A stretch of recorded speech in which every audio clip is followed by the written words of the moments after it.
मात्र आयकर लगाइने व्यवस्था मिलाइनु पर्ने, घल बहार कर 5% ल्याउनु पर्ने, भूमिहीन सुकुम्बासी समस्या दिगो रूपमा समाधान गर्ने साथै नदी किनारमा बनाएका भौतिक संरचना 20 मिटर कायम हुनुपर्ने नीति बनाउनु पर्ने। जुन आज चाहिँ तपाईको महानगरपालिकाका मेयरले डोजर लगाइरहनु भएको छ, यसप्रति समेत हामीले खबरदारी गरेका छौं। यसैगरी जेएनजीका जायज माग पूरा गर्दै नेपालबाट एनजीओ र आईएनजीओ को खारेज तत्काल गरिनुपर्ने, तत्कालीन सरकारका सबै उच्च पदस्थ नेताहरूलाई पक्राउ गरी छानबिनको दायरामा ल्याउनु पर्ने लगायतका 27 बुँदे माग हामीले राखेका छौं। यसमा प्रेमदीप लिम्बू संगठन सचिव, माधव कल्पित म केन्द्रीय प्रवक्ता, दुर्गा परसाई केन्द्रीय अध्यक्ष, नागरिक बचाउ महाअभियान नेपाल केन्द्रीय कार्यालय काठमाडौँबाट आज नेपाल सरकार समक्ष हामीले यिनै जायज मागहरू पेश गरेका छौं र यी जायज मागहरू प्रधानमन्त्री, गृहमन्त्री र हाम्रो अभियानको केन्द्रीय संयोजक श्रद्धेय दुर्गा परसाईज्यूले पुनः वार्तामा बसेर समस्याको समाधानका लागि जायज मागहरूलाई लिखित रूपले सरकारले चाहिँ कमिटमेन्ट गरेर पूरा गर्ने प्रतिबद्धता गरेर अगाडि बढोस् भन्ने आज हाम्रो पहिलो चरणको वार्ता सम्पन्न भएको छ। के भन्नुभयो? तपाईहरुका मागप्रति हामी संवेदनशील छौं। तपाईहरुले राखेका माग अत्यन्तै राम्रा छन्, जनताको पक्षमा, देशको पक्षमा छन्। तपाईहरुले ल्याएका मागकै र यिनै काम पूरा गर्नलाई हामी पनि यो टेबलमा बसिया हुँदा हाम्रो ध्यानाकर्षण भएको छ। तपाईहरुले आफ्ना जायज माग राख्नु भएको छ।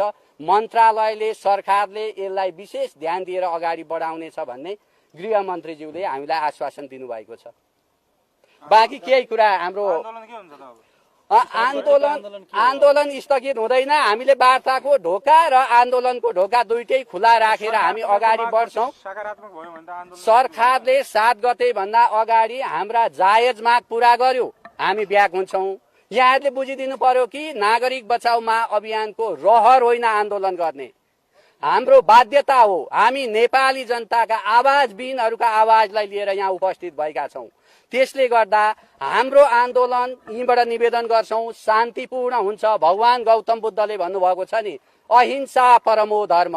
हामी हिंसा गर्दैनौं। यो मुलुकमा विश्व इतिहासमा थुप्रै रक्तहीन क्रान्तिहरू पनि भएका छन्। हामी कुनै पनि युवाको एक थोपो रगत अब यो धरतीमा नझारिकिन व्यवस्था परिवर्तनको लागि आन्दोलित छौं। हामी ढुङ्गामुढा गर्दैनौं, कुनै सार्वजनिक सम्पत्ति तोडफोड गर्दैनौं, आगजनी गर्दैनौं। गर्नु के छ? वार्ड कार्यालयदेखि सिंहदरबार त जलाइसकेका छ।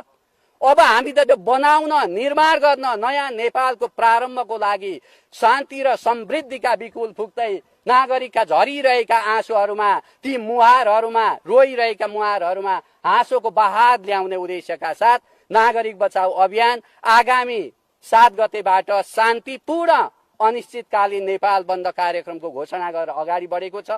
यसै बीचमा सरकारले हामीलाई वार्तामा बोलाएको छ। त्यो भन्दा अगाडि नै हामीले राखेका जायज मागहरू पूरा भयो भने हामीलाई आन्दोलन गर्ने रहर होइन, नेपाली जनताको बाध्यता हो। पुनर्विचार गर्न सकिन्छ। पुनर्विचार, यो विषयमा पुनर्विचार जनताको अनुहारमा हाँसो आउँछ कि के हुन्छ? होइन, पटक पटक तर्फेर मर्नु भन्दा एकैचोटि मर्नु बेस्ट हो।